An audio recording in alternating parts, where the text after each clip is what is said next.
సొంత ఊరిలో కన్నవారితో ఉంటే వేరేలే మనసంత హాయిలే ఎంత మారినా సాటి రావులే అమ్మమ్మ ఇచ్చే వందకే చెప్పాలంటే ఎంతున్నాలోనే దాస్తామా ప్రేమ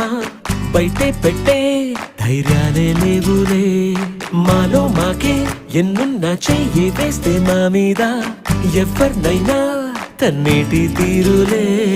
రోజుకోసారే గుర్తొస్తే మా ఊరే మౌనంగా ఆగిపోయే మనసే మారిపోయేలే నేడు ఆధారే ఆనాటి మాయే మాయే దేవుడు కనిపించి ఏం కావాలని అంటే మళ్ళీ వెళ్తాం మేమంత చిన్ననాటికే